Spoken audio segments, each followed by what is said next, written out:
Hello, I'm Joey Coker, owner of Homemade Caregivers. I've been in business since 2002 in the Tyler, Texas area, providing non-medical home care to seniors.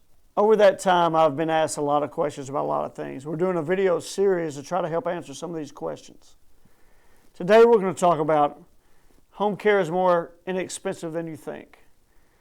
What you hear everywhere you go is, I'd love to stay home, I just cannot afford it.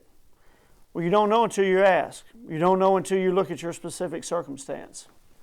So today, let's talk about what's really affordable and what's really not. Everyone is in a different financial situation.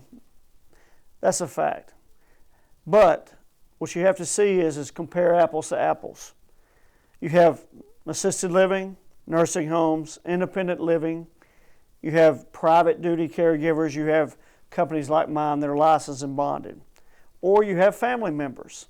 So unless you have a family member and unless you're on Medicaid, you're going to have to pay someone. So the option is what's the best thing for me and is it the best value for me? Value is important here. You're not buying a car.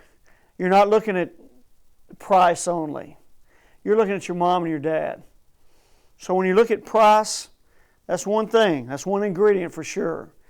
But we're looking at a lot of other things. Security, we're looking at safety. We're looking at just dependability and peace of mind. Especially if you're a child that lives out of town, peace of mind, you cannot put a price tag on peace of mind. If you have a good company overseeing the care of your parent, you can go to bed at night knowing that you're doing the right thing. What pays for this care? That's the first question. Well, private funds out of your own pocketbook. Long-term care insurance, which some people have.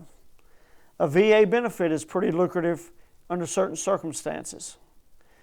So those are going to be your three options for non-medical home care. Today we're not talking about skilled home health, nursing, and therapy where Medicare pays, or Medicaid, which is very limited and you have to meet certain means testing. So if your mom, just take your mom today and say she needed help with medication, she needed help with a bath, she needed help with just a few things. She's the typical person. The person that needs bed-fast care and those kind of things, that's not what we're talking about today, needing 24-hour care. Do some of those people stay home? For sure they do. But the typical person I care for is a person that can still do some or a lot on their own. They just need someone to help them do the other things.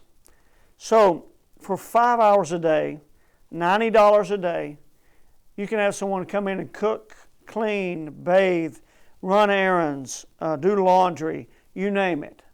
So for $90. Now compare that cost to breaking a hip. Compare that cost to not taking your medicine correctly and ended up in the hospital. Compare that cost to not knowing that your mom has had a mini stroke and then she ends up having a worse stroke because nobody's there with her. You can't put a price tag on those things. So when you look at money, let's look at more than just money. Let's look at investment. This is an investment not only in their health and their quality of life, but if you proactively address these problems, in the long term, you're going to save yourself money. Thanks.